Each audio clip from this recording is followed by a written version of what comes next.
Hello everyone, welcome back to another video. You are watching my YouTube channel study with Kartik.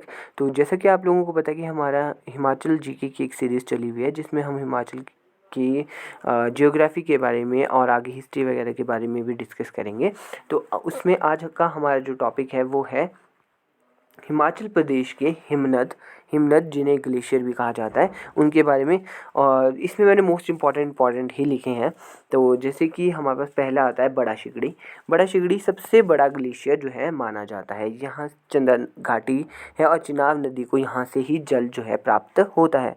तो अगर deep में पूछा जाए तो ऐसा भी पूछा जा सकता है कि कितने किलोमीटर ये जो है चौड़ा है। तो ये 3 किलोमीटर चौड़ा है और 25 किलोमीटर ये लंबा है। ये भी आप लोगों ने याद रखना है। और 1873 में एंड्रयू विल्सन ने लाहौल स्पीति को द वैली ऑफ ग्लेशियर भी कहा था। ये भी आप लोगों ने याद रखना है। कई बार पूछा जा सकता है कि एंड्रयू विल्सन ने लाहौल स्पीति को क्या कहा था, तो वैली ऑफ ग्लेशियर कहा था। या ऐसा पूछा जा सकता है कि Lahaul Spiti is the valley of glacier किसके द्वारा कहा गया था, तो एंड्रयू विल्सन के द्वारा कहा गया था। उसके बाद अगला जो है हमारे पास वो है द लेडी ऑफ केलोंग।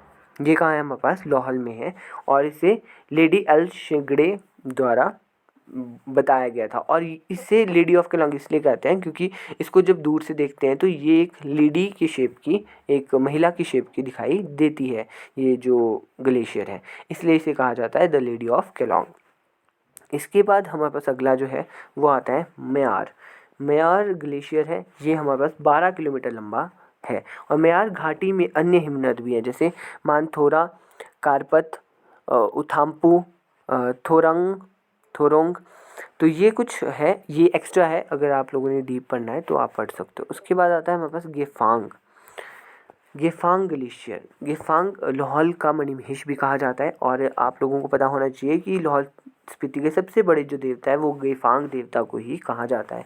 तो इसलिए इसे लाहौल का मणिमहेश भी कहते हैं। और स्विट्ज़रलैंड की मैटर हॉर्न जैसी आकृति है। इसको अगर हम दूर से देखते हैं तो स्विट्ज़रलैंड में एक मैटर हॉर्न एक ग्लेशियर ही है, एक पर्वत ही है।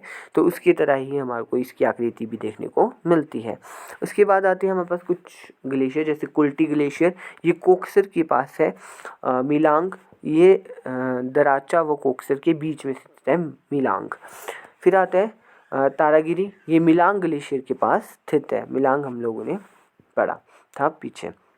फिर आता है सोना पानी। सोना पानी कहाँ है, इस सोना पानी ग्लेशियर हमारे पास लाहौल स्पीति डिस्ट्रिक्ट में है और इसे रोहतांग से देखा जा सकता है। अभी हाल ही में एक एग्ज़ाम हुआ था, शायद वेटनरी ऑफिसर का था। उसमें क्वेश्चन आया था कि कौन कौन से हमारे को जो ग्लेशियर है वो शिमला के रिज मैदान से देखने को मिलते हैं।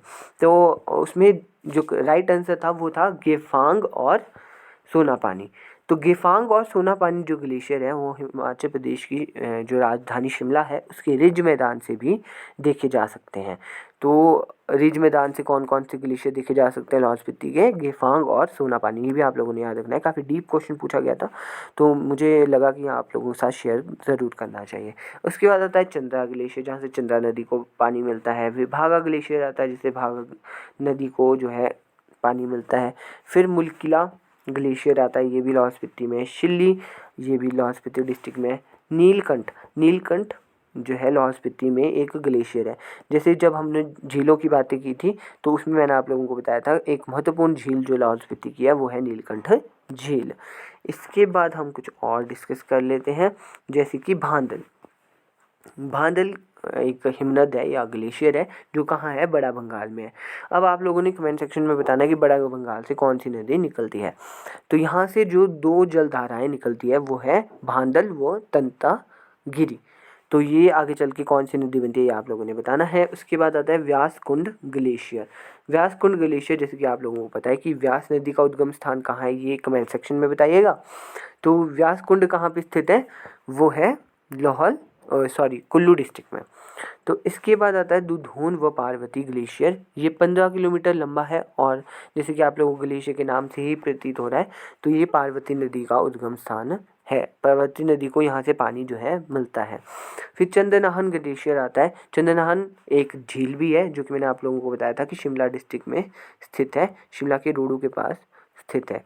तो चंद्रनाहन इसलिए मैंने उस टाइम भी आप लोगों को बताया था कि चंद्रनाहन झील से जो है पब्बन नदी निकलती है, तो वहाँ पे ग्लेशियर भी है, उस ग्लेशियर से जो है पब्बन नदी को पानी मिलता है। फिर आता है गारा ग्लेशियर। गारा ग्लेशियर कहाँ पे है? किन्नौर डिस्ट्रिक्ट में स्थित है, ये भी आप लोगों ने याद रखना है। और हिमाचल प्रदेश में ग्लेशियरों से बनी झीलों की कुल संख्या कितनी है? 249, ये आप लोगों ने याद रखना है। 249 झीलें जो है ग्लेशियर के पानी से बनती हैं। तो ये कुछ इम्पॉर्टेंट था ग्लेशियरों के बारे में। आई होप आपको ये सीरीज़ अच्छी लग रही है, थोड़ी सी भी अच्छी लग रही है तो शेयर ज़रूर करिएगा दोस्तों के साथ, और लाइक कमेंट भी ज़रूर करिएगा। Thank you so much.